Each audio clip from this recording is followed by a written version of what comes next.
Pai, em nome de Jesus, estamos aqui, Pai, diante do Teu cuidado, da Tua bondade, na certeza de que o Teu Espírito Santo traz a cada um de nós entendimento, discernimento, sabedoria, e é com sabedoria que nós queremos agora, nós precisamos estar agora, Pai, nesse momento, queremos orar, queremos interceder pelas nações, pelos povos, pelos governantes de toda a terra, né, Pai, que nós tenhamos, sim, o mínimo possível de pessoas afetadas por más decisões dos governantes e o máximo de possível de pessoas afetadas por boas decisões.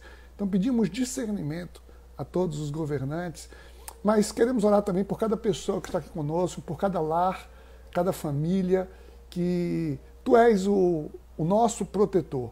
Tu és aquele que está diante de nós nas nossas necessidades. E assim que nós nos colocamos, Pai, dependentes do Teu cuidado, do Teu amor, do Teu juízo, em nome de Jesus. Amém. Amém. Muito bom, gente. Olha só, vamos seguir aqui então. Hoje nós temos aqui algumas perguntas interessantes. E eu quero dizer, mais uma vez, como toda sexta-feira eu tenho dito, eu quero dizer o seguinte, olha só, as respostas aqui eu gosto de dar sempre respeitando, com muito respeito mesmo, tá? Não é só retórica, mas com muito respeito às pessoas que porventura pensam diferente, que professam uma fé diferente, que esse não é um momento simplesmente de se combater pessoas, mas trazer aqui uma reflexão. Eu vou trazer uma reflexão com base nas minhas crenças, no meu conhecimento a partir das Escrituras. Nós somos cristãos e como cristãos nós temos como regra de fé e prática as Escrituras. É a partir das Escrituras, da leitura da história também, tá? Da tradição histórica, que nós olhamos para tudo isso nessas perguntas e trazer respostas que possam nos subsidiar a uma reflexão e uma tomada de decisão. Porque é o seguinte, a última palavra sempre na sua vida, no discernimento, não deve ser um pastor, uma igreja, uma pessoa. A última palavra na sua vida deve ser o discernimento do Espírito. Busque no Espírito Santo de Deus. Agora, o Espírito, ele fala através dos seus profetas, fala através, né, da sua igreja.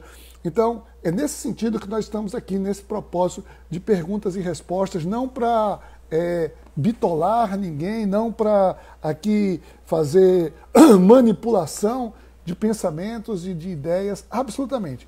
Nós estamos apenas trazendo aqui uma ampliação para a reflexão. Infelizmente, isso aqui não é um debate, nós não temos debatedores aqui, né? Os debates também são ferramentas muito importantes numa construção de uma reflexão, mas aqui será apenas uma exposição com base em algumas perguntas que foram direcionadas. Tá bom, gente? Olha só. Então vamos lá. Vamos parar aqui de blá blá blá e vamos adiante. Olha só. A pergunta, os judeus aparecem na Bíblia como o povo de Deus, né? Em que momento eles não acreditam em Jesus como Messias? E por que isso aconteceu? Ó, simplesmente aqui a gente tem milhares de anos de história em uma resposta. Então, a gente narrar aqui os acontecimentos de séculos numa única resposta, né, é uma pretensão muito grande. Então, eu não quero ser raso na minha resposta, mas também eu de antemão já vou dizendo que a gente não tem aqui tempo suficiente, né, para abordar na profundidade que tudo isso aqui requer, né? Porque muitas pessoas discutiram isso, muitas teses, antínteses foram criadas, foram geradas a partir de tudo isso. Agora, a gente vê o seguinte, a gente tem nas Escrituras a criação de Deus, a gente já falou aqui sobre a criação. Nós tivemos a queda da humanidade, a humanidade, né, a queda.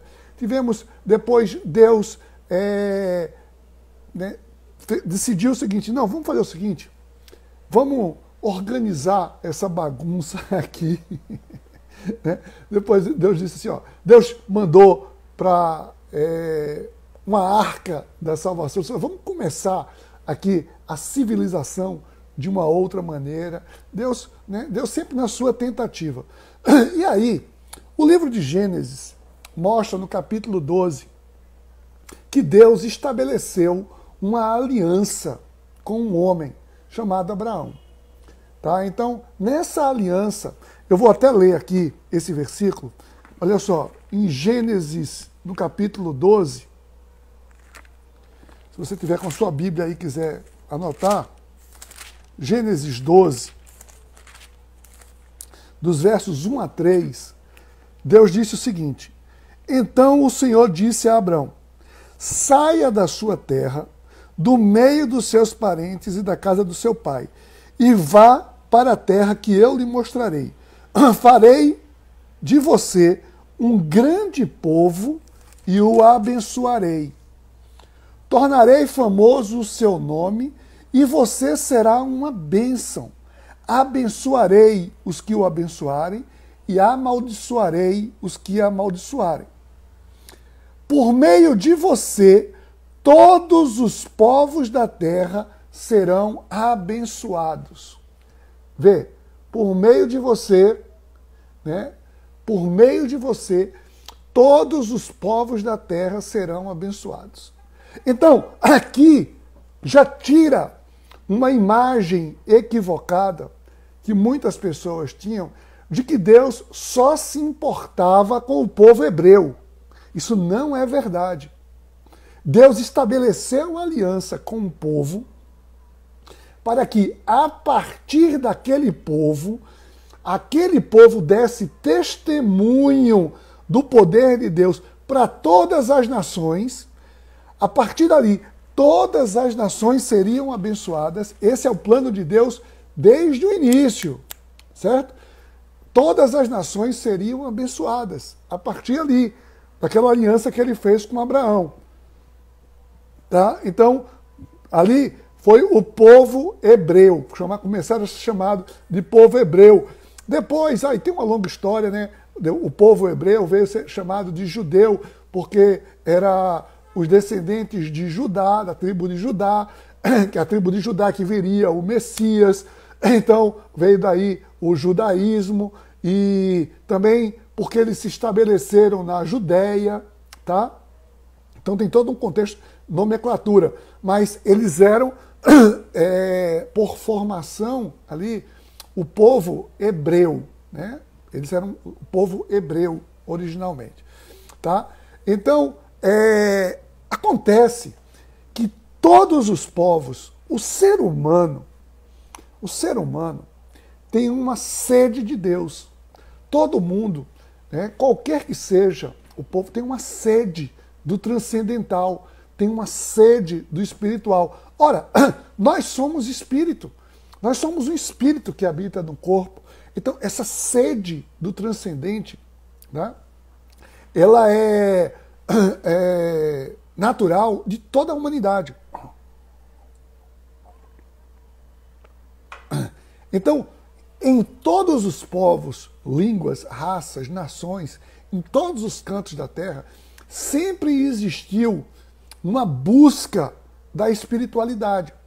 Só que, muitas vezes, essa espiritualidade passou a ser empírica. E aí pessoas começaram, né, essa expressão de religião, são essas religiosidades, essas formas de religação. As pessoas desesperadamente querendo se religar ao seu Criador. E aí, sobretudo na cultura oriental, né, que foram o povo oriental, os primórdios ali, tá? Então, muitas expressões de religião foram criadas. Muitas, mas muitas mesmo. Tá? E o politeísmo sempre foi uma característica marcante. Ou seja, as pessoas escolhiam divindades, muitos deuses. E aqui, em Abraão, veio o primeiro conceito de monoteísmo. Tá? Então, aqui, a partir de Abraão, veio o conceito de que existe apenas um Deus. Um Deus. Podem existir, olha só, um Deus. Podem existir diversas expressões, manifestações, formulações humanas de pessoas tentando se conectar com esse Deus. E por isso que é a partir desse conceito que nós cremos que tem um só Deus, eu preciso respeitar todas as formas religiosas, porque às vezes a pessoa está ali querendo chegar, se eu estou dizendo que só existe um Deus, ela está querendo chegar naquele Deus. Às vezes ela escolhe aqui outras divindades no meio do caminho e está ali bloqueando o seu entendimento para chegar nesse Deus único. Então isso aqui é a história de toda a humanidade, de todas as religiões, não apenas do judaísmo. Tá?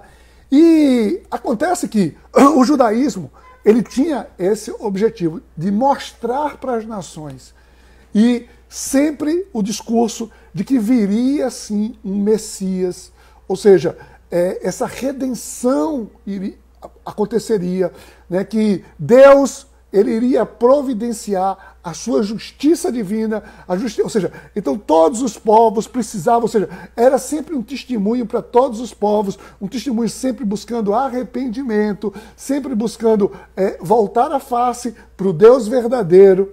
Tá? Então, sempre a partir... Então, o povo hebreu, ele não tinha digamos assim, por missão, tornar todo mundo hebreu. Não, porque se mistura aqui o povo judeu com uma questão, a sua religião, com a sua formulação social, política, tá? Então, como nação. Então, o povo hebreu se tornou uma grande nação, uma nação. Mas a religião, que é um Deus monoteísta, então ele tentava mostrar isso para todos os povos. Agora, não queria que as pessoas se tornassem hebreus, porque eles tinham a crença de que o hebreu era só filho de hebreu, tá certo? Então, não era a questão de querer que as pessoas fossem hebreus, mas que testemunhava o Deus único, o Deus, esse monoteísmo, tá bom? Então, vieram muitos reis, muitas lutas, batalhas, o povo hebreu estava sempre na expectativa, opressões, desobediência. Então o povo foi levado em cativeiro, teve cativeiro no Egito, cativeiro na Babilônia. Olha, foram diversos momentos que o povo hebreu foi perseguido. E a mão de Deus sempre ali atuando naquele povo, porque existia a promessa que era ali naquele povo, a partir daquele povo, que nasceria o Redentor, o Messias. Tá? Então, Deus preserva todo aquele povo com esse objetivo, de que cumpra-se a profecia de que o Messias viria ali. A gente está aqui, quem está acompanhando os nossos estudos, aqui todas as quintas-feiras, todas as 5 horas, todos os dias às 5 horas da tarde, né? Quinta-feira, nós estamos estudando o livro de Atos. No livro de Atos, por exemplo, nós vimos, né, que a narrativa, os cristãos, os primeiros cristãos, começam a ser perseguidos. E é preciso que a gente entenda um pouco aqui da história, que é o seguinte: na época de Jesus, existia, em toda aquela região, existia uma dominação do Império Romano. Ou seja, um povo que já tinha sofrido barbaridade, né, agora estava sob mais um jugo, o jugo romano. E naquele tempo, ali, exatamente naquele tempo, surgiram muitos revolucionários, muitos grupos rebeldes, grupos que queriam combater frontalmente o domínio romano.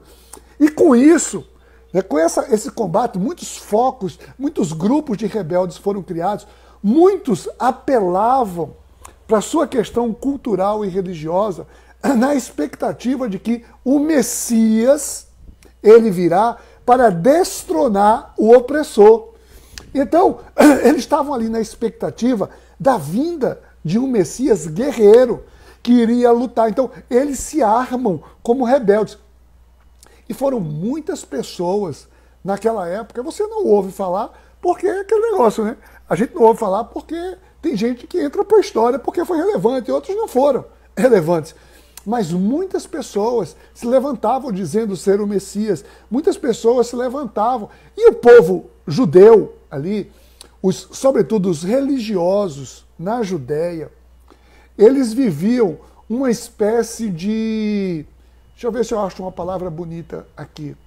Porque macumunado, coluio, alguma coisa assim. Eles estavam querendo, eles conviviam com o Império Romano. E dizia o seguinte: você não mexe aqui no meu status quo, no meu poder religioso, você respeita aqui o meu espaço e a questão simplesmente política, vocês podem governar, não tem problema nenhum. Só que quando começam a se levantar muitos judeus contra a dominação do Império Romano, os religiosos, eles tinham comprometimento com o Império Romano, com o imperador. Eles tinham comprometimento com o governador, tinham comprometimento com Pilatos. Então, eles passam a sufocar os grupos rebeldes. Foi assim com João Batista. Surge João Batista primeiro. Então, o que acontece? João Batista se levanta dizendo, olha, necessidade de arrependimento. João Batista estava dizendo que não era por armas, não era por guerra, mas que o Messias estava chegando. A importância, João Batista começa a preparar, João Batista é o profeta que veio preparar o espaço para Jesus. E aí, Herodes, né, mandou logo prender João Batista. Prendeu João Batista. Foram questões políticas e também aí tem as questões históricas lá, que a sua esposa, Herodias, ficou entristecida lá porque João Batista, publicamente disse que ela estava em adultério, enfim, que tinha traído o marido, uma série de confusão. Eu sei que é o seguinte, eles prendem João Batista como sendo simplesmente um revolucionário, né? E aí surge Jesus depois. Jesus surge como Messias, fazendo tudo o que estava fazendo. E nós tivemos a oportunidade de ver aqui, né, em diversos estudos já, Jesus surge como esse Messias e os judeus religiosos, eles começam a combater Jesus, começam a combater os seguidores, tanto que, né, por inveja, por uma série de coisas, tanto que perseguiram e foram lá, e foram os próprios judeus religiosos que pediram a crucificação de Jesus. Nós temos isso muito bem descrito, né, no livro de Atos. A gente está vendo o livro de Atos, a partir do capítulo 2, a gente vê isso no discurso de Pedro. Pedro chega e diz, foram vocês, os judeus, que perseguiram. Pedro era judeu. E olha só, gente, essa coisa precisa ficar entendida. Os cristãos, os primeiros cristãos, foram todos judeus. Jesus era judeu. Jesus era judeu. Tá? Os discípulos, os apóstolos, todos eram judeus. Todos, os 12 eram judeus. Tá? Então, tudo ali era, ou seja, ele veio ali nos judeus.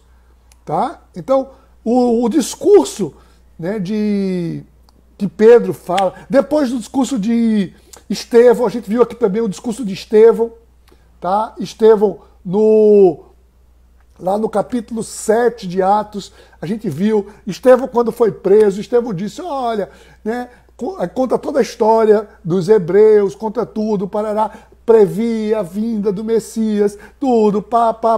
Olha só, sobretudo tem um versículo aqui, cadê? Deixa eu ver aqui, em Atos 7, ele fala aquilo tudo, pá. E aí, Estevão, ele responde um pouco essa pergunta que ele diz assim, ele virando para os judeus no Sinédrio, ele diz assim, povo rebelde e obstinado de coração e de ouvido, vocês são iguais aos seus antepassados, sempre resistem ao Espírito Santo, do qual os profetas e os seus antepassados não perseguiram. Vê, ele diz o seguinte, vocês sempre resistem ao Espírito Santo, é o Espírito que está soprando. Ou seja, eles tinham vivido visto Jesus. E as pessoas estavam resistindo por inveja, por uma série de coisas. A mesma coisa, o discurso de Paulo, a gente viu ontem, em Atos 13, Paulo também, lá quando é preso, Paulo chega e diz, ele narra toda a história, mostra que Jesus e vocês, e aí os religiosos mais uma vez tentam perseguir. O que acontece com isso? Acontece que muita perseguição se deu ali na região da Judéia, patrocinado pelos judeus religiosos. Então, muitos judeus convertidos ao cristianismo, eles começam a sair da Judéia, tá? Como cristãos convertidos. E, a partir daí, então, entra na figura em Saulo. Saulo tem a revelação de quê? A revelação de Jesus como sendo para todos os povos, não apenas para os judeus.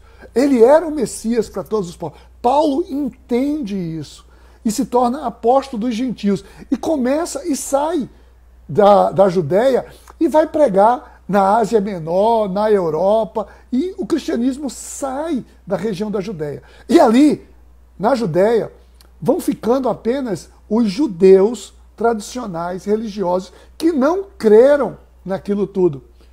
Tá? Então, ali, ou seja, a religião judaica ficou ali. Se bem que hoje, século XXI, existem muitos judeus messiânicos. Ou seja, judeus que, porque aquilo que eu disse no início, existe uma mistura entre o que seja cultura, o que seja nação, o que seja povo e o que seja religião. Muitos judeus são convertidos ao cristianismo. Não é incompatível a pessoa ser um judeu, então são chamados os judeus messiânicos. Eles creem que o Messias já veio. A maioria continua esperando que o Messias virá. Mas a gente vê isso, né, em João 1. João 1, olha só, João 1,11. Veio para o que era seu, mas os seus não o receberam. Contudo, aos que receberam, aos que creram no seu nome, deu-lhes o direito de se tornarem filhos de Deus. Jesus traz a catolicidade, né, em favor de Deus, do favor de Deus, da graça, para todos os povos. É para todos os povos, para todas as nações. Tá? Então, gente, é mais ou menos isso. Foi mais ou menos nessa época, ou seja, nos primeiros séculos, pós Jesus, quando a igreja cresce ali, a perseguição por causa dos religiosos judeus, eles simplesmente não creram, julgaram ser Jesus apenas mais um rebelde. Então eles têm hoje tese que Jesus era apenas um profeta, mas um rebelde. Um judeu, eles têm Jesus como um judeu que foi morto por rebeldia. Simples assim. Tá? Então foi nesse momento aí que isso aconteceu. Tá? Então essa pergunta aí, né, em que momento eles não acreditaram em Jesus como Messias, foi desde o princípio. Mas nós estamos aqui hoje, né, crendo no Evangelho, porque muitos judeus acreditaram. Foi a partir dos apóstolos, nós seguimos a doutrina dos apóstolos. Foram os judeus que acreditaram, que creram em tudo aquilo. E isso chegou até a gente porque judeus acreditaram. Tá bom? Então, não é verdade dizer que os judeus não acreditaram em Jesus. Não. Parte dos judeus permaneceram sem acreditar. Mas o cristianismo se torna cristianismo porque judeus creram no cristianismo. Tá bom? Vamos lá. Eita, hoje tá, o pigarro tá pesado. Gente, olha só. Vamos para outra pergunta aqui. Por que os cristãos não devem acreditar na reencarnação? Olha, eu vou logo dizer mais uma vez aqui, eu não quero ofender absolutamente ninguém, nem a crença de ninguém. Quem me conhece sabe o profundo respeito que eu tenho por todas as pessoas que pensam diferente de mim. Tá? Então, eu não estou aqui para combater absolutamente nada, e eu estou aqui para pregar aquilo que eu creio, mas a gente precisa entender o seguinte: nós não temos um tempo hábil aqui suficiente para a gente abordar aqui a reencarnação como uma doutrina, filosofia, pensamento. Isso existem muitas vertentes do que se entende por reencarnação. Obviamente, a palavra encarnação, ela significa o quê?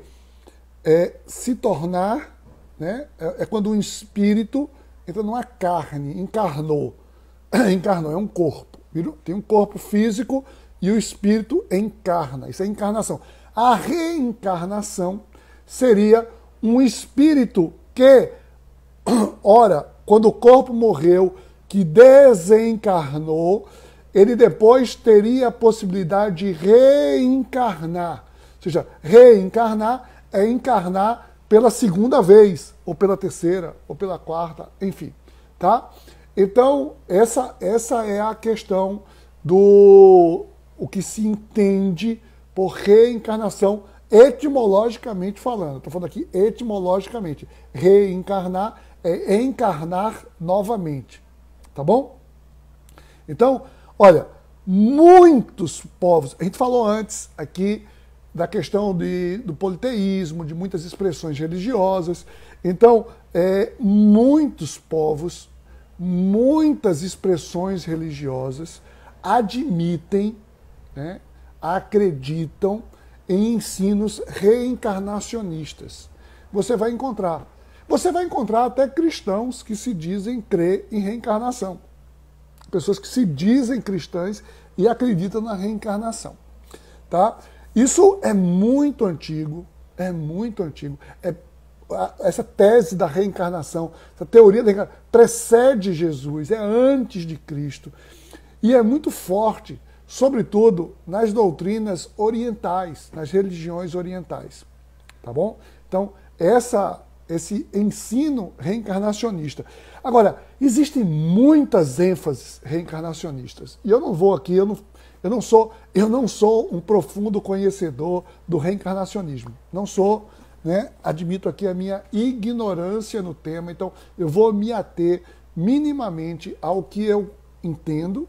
Eu falei aqui da parte etimológica, aquilo que eu entendo e minimamente aquilo que afeta diretamente o entendimento do cristianismo, tá bom? Eu sei que é o seguinte, existem algumas teorias encarnacionistas ou reencarnacionistas que falam que a reencarnação não seria necessariamente uma pessoa, um espírito que viveu e agora vai viver novamente em um corpo. Estou falando, isso aqui é certo? Uma expressão. Ela tem expressões que dizem o seguinte, não, é apenas o espírito de fulano, ou seja, uma influência comportamental. Os judeus, eles acreditavam muito nisso.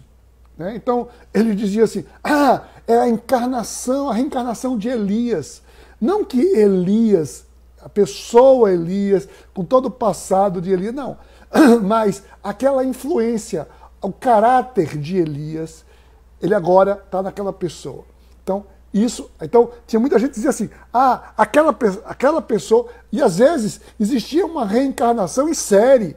Ou seja, aquela comunidade toda é a reencarnação de alguém. Ou seja, de uma filosofia, de um costume, Então, esse é uma versão, digamos assim, um entendimento, e eu não estou defendendo isso, estou dizendo que isso existe. Tá? Algumas pessoas defendem essa ideia de que seria apenas um comportamento. Tá? Mas outras doutrinas, e são muito mais fortes, sobretudo quando ocidentalizou essa questão, no mundo ocidental, judaico-cristão, tá? Na formulação, a doutrina reencarnacionista veio inicialmente através, ali na formulação, no espiritualismo, no espiritismo de Allan Kardec e tudo mais. Tá certo? Depois sofreu muita influência de religiões orientais também. Hoje você vê pessoas aqui no Ocidente cultuando o budismo, o hinduísmo, o shintoísmo e tanto ismo que tem por aí. Então,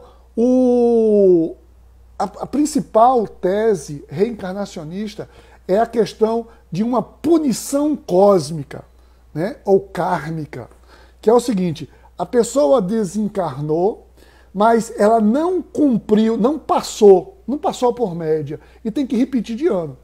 Isso aqui eu estou falando bem, assim, né, raso, não estou querendo ser desrespeitoso, mais uma vez eu digo com a crença de ninguém. É apenas para ilustrar, para que a gente tenha entendimento. Então, a pessoa não teve um bom comportamento aqui, e ela precisa voltar para se purificar. Ela volta para se purificar. Aí volta para se purificar. Certo? Então, seria uma... E tem outras também, que é o seguinte, tem uns que tem a tese do acerto de contas. Acerto de contas. Vê, essa então é punk, né? Assim, não é nem a pessoa que vai voltar para pagar os seus pecados, mas ela volta, ela morreu e ela volta, reencarna para acertar contas, né? Com outros erros de outros. Ela veio para corrigir erro de outros, né? Bom, mas são teses que se levantam, tá certo? E que existe tudo isso. No início do cristianismo, inclusive muitos adeptos do kardecismo, já vi alguns debates nesse sentido, atribuem a Orígenes, né? Orígenes foi um teólogo, um dos pais da igreja ali no século IV, terceiro, não me recordo muito bem, mas Orígenes era um filósofo, e Orígenes de Alexandria. Ele defendia ali uma tese, né? Ele não cria na reencarnação. Mas muitos começaram a dizer que Orígenes defendia a reencarnação. E só no século VI foi que a igreja cortou a reencarnação. Isso não tem provas em canto nenhum. Tá? Mas ele defende aqui uma tese, né, que é o seguinte: a pré-existência das almas. Isso era uma tese que ele defendia lá no século III, IV, por aí.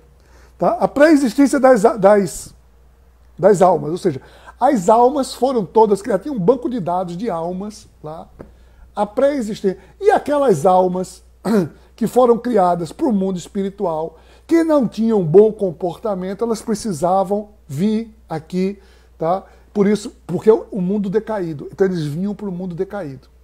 E viviam aqui no mundo decaído para melhorar a sua alma e poder subir. Tá? Então, e depois, se por acaso eles poderiam ir para o céu ou teriam uma nova chance. Bom, isso são teorias que nunca foram assim muito fechadas e não se tem muita coisa que fundamente essa questão. Cientificamente, então, muito menos. A questão é o seguinte: Deus, ele criou corpo, alma e espírito. Corpo, alma e espírito. Tá? Então, Deus criou um corpo, Deus cria a alma, Deus cria o espírito. E os três juntos formam um ser. O ser, corpo, com corpo, alma e espírito. Tá? Então, Deus é criador. Então, tem muita gente que ficava, né, tem aquela com base nessa teoria de Orígenes, e muita gente diz assim, que fica ali, os anjinhos, tudo esperando a sua hora de encarnar, né? Então isso a gente já viu muito filme, coisa assim, fica ali, agora ali, ó, o espermatozoide entrou com o óvulo, opa, fecundou, vamos lá, sou eu agora, aí vai. Né? Ou seja, isso aí são formulações que as pessoas têm de que Deus havia criado o conjunto de espíritos na criação de todas as coisas. Ele cria tudo e a partir, quando o homem vai reproduzindo, vai gerando, ele vai disponibilizando aqueles espíritos, um para cada... Olha, eu vejo Deus como um criador. E não um criador que criou tudo. Deus está criando permanentemente. Um criador, ele cria permanentemente. Tá? Então, ele cria a partir de nós. Ele cria a partir da sua criação. Nós somos criaturas de Deus, nós somos criação de Deus. E Deus cria a partir de nós. Tá? Então, por isso que é o seguinte, eu entendo a pergunta, objetivamente, a pergunta aqui, por que os cristãos não devem acreditar na reencarnação? Porque é o seguinte, nós temos uma encarnação. É um espírito num corpo. É uma encarnação. E a segunda pergunta que foi feita, ela vai se juntar. Eu vou juntar com essa resposta aqui, porque a segunda pergunta foi o seguinte: a reencarnação é um fenômeno que desconsidera a ressurreição? Aí entra justamente naquilo que nós cremos. Tá? A gente precisa entender o seguinte: a reencarnação, dessa maneira, como é pregado, ou seja, reencarnar, uma pessoa que viveu aqui, ela viver novamente, para nós é completa. Ela nega a ressurreição? Sim, ela nega, ela é incompatível com a ressurreição. Por quê? Porque a doutrina da ressurreição, ela é tão essencial, né, é fundamental, é um pilar do cristianismo. A reencarnação, a ressurreição, ela se contrapõe à reencarnação, e eu vou mostrar para vocês porque está no nosso credo dos apóstolos. Nós cremos na encarnação, tá? E depois na ressurreição do corpo. O corpo que morreu no dia do julgamento irá ressuscitar. Então, se um espírito ele viveu em diversos corpos e voltou, no dia da ressurreição vai sobrar corpo, porque vai ter um espírito que viveu em mais de um corpo, vai sobrar corpo. Então, isso desconsidera completamente o poder da ressurreição. E qual é o poder da ressurreição? Cristo, ele veio mostrar para a gente o poder da ressurreição. E o poder da ressurreição que está em Cristo é o poder de que Cristo, ele se apropriou dos nossos pecados, ou seja, foi um sacrifício que nos redimiu de todos os pecados, o sacrifício único, perfeito, completo e suficiente. Jesus morreu pelos nossos pecados, para que todo aquele que nele crê não pereça, mas tenha vida eterna. Então, isso é a base do cristianismo, João 3,16. Então, quando nós cremos nisso aqui, não existe necessidade de eu voltar, né? Não existe por que eu voltar. A Bíblia diz que morreu, segue-se o juízo. Existe uma só morte. Olha só, eu quero ler um texto aqui para fundamentar um pouco isso. Anote aí. Alguém pode até escrever aí, né? Hebreus 9, 23 a 28.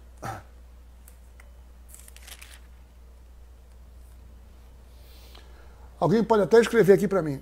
Porque o sacrifício de Jesus na cruz fosse assim, no sacrifício de Cristo, teríamos nossa remissão dos pecados por nós mesmos. Exatamente, Leguinha, isso aí. Né? Se a gente é capaz de pagar o preço pelo nosso pecado, eu desconsidero completamente a Cristo. Estaria desconsiderando. Foi desnecessário a morte de Cristo. Cristo morreu por ele. Cristo não morreu por mim. Cristo morreu em vão. Porque eu vou ter que voltar, eu vou pagar as minhas contas. Não, Cristo pagou todo o escrito de dívida. Tá bom?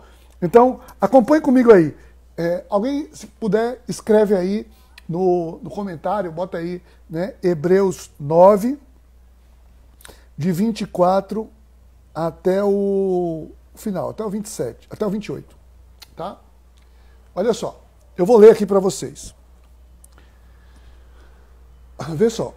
Pois Cristo não entrou em santuário feito por homens, uma simples representação do verdadeiro. Ele entrou nos céus para agora se apresentar diante de Deus em nosso favor. Não, porém, para se oferecer repetidas vezes à semelhança do sumo sacerdote que entra no Santíssimo Lugar todos os anos com sangue alheio. Se assim fosse, Cristo precisaria sofrer muitas vezes desde o começo do mundo. Mas agora, ele apareceu de uma vez por todas, né, no fim dos tempos, para aniquilar o pecado mediante o sacrifício de si mesmo. Da mesma forma como ao homem está destinado o morrer uma vez só, e depois disso enfrentará o juízo. Assim também Cristo foi oferecido em sacrifício uma única vez para tirar os pecados de muitos, e aparecerá segunda vez não para tirar o pecado, mas para trazer salvação aos que o aguardam. Tá? Então, deixa eu fixar isso aqui. Obrigado, Márcia. O Rodolfo também botou aí. Tá? Então, aqui está dizendo o seguinte: Cristo foi, de uma vez por todas, sacrifício completo, suficiente. Completo e suficiente. De uma vez por todas. Tá? Então, quando eu digo que a reencarnação desconsidera a ressurreição, é por isso. Porque a ressurreição, nós esperamos a ressurreição. É a ressurreição. Porque eu, ora, crendo em Jesus, eu serei ressurreto. Ressurreto. Meu espírito, eu não preciso voltar aqui para pagar preço de absolutamente nada. Todo o preço já foi pago na cruz. Esse é o fundamento do cristianismo. De maneira alguma, nós podemos abrir mão da doutrina da ressurreição. Não, é a base da nossa fé. Essa é a base da nossa fé. Então, e Cristo ressuscitou. E tem diversos textos, né? Como Paulo diz, Cristo ressurreto, eu morri juntamente com Cristo e ressuscitei juntamente com Cristo. Eu sou ressurreto juntamente com Cristo. Tá? Então, é isso que nós cremos. Sabe por quê? Porque isso aqui, quando nós olhamos para Cristo, nós olhamos para a graça de Deus. É o favor de Deus. É o favor de Deus. E isso sem nenhum tipo de merecimento nosso. É graça, é um favor imerecido. E nós podemos obter isso única e exclusivamente pela fé. Única e exclusivamente. É isso que a gente vê lá, Paulo dizendo aos Efésios. Né? A gente viu isso ontem, não foi? A gente estava vendo ontem isso num texto de Atos. Olha só, em Atos 13. Só vou reler aqui. A gente viu ontem, isso ontem aqui em Atos 13. Olha só, Atos 13, 38. Portanto, meus irmãos, quero que saibam que mediante Jesus lhe é proclamado o perdão dos pecados. Por meio dele, todo aquele que nele crê é justificado de todas as coisas das quais não podiam ser justificados pela lei de Moisés. Ou seja, não adianta voltar e querer ser bonzinho, porque não vai pagar o preço. Não consegue. E olha, e diga-se de passagem, né? Aí é só uma reflexão minha pessoal, né? Se essa tese de que eu volto, melhoro, aí volto, melhoro, aí volto, melhoro, era para a humanidade estar cada vez melhor, não é verdade? Era para o amor, né? A bondade, ou seja, não, e parece que não, parece que é maldade. Ou seja, a pessoa chega no mundo, bebezinho, bonitinho, rosadinho, cheirosinho, depois perverso. Essa é a natureza humana, pervertida. Tá? E nós, por isso que precisamos de um Salvador. Nós precisamos ter em Cristo a salvação, e não em nós mesmos. A humanidade jamais, não adianta. Não, porque não adianta. Eu vou fazer boas obras para melhorar. Não adianta. Né? Paulo diz lá, escrevendo aos Efésios, nós não somos salvos pelas boas obras. Não somos, mas nós somos salvos para a prática das boas obras. Né?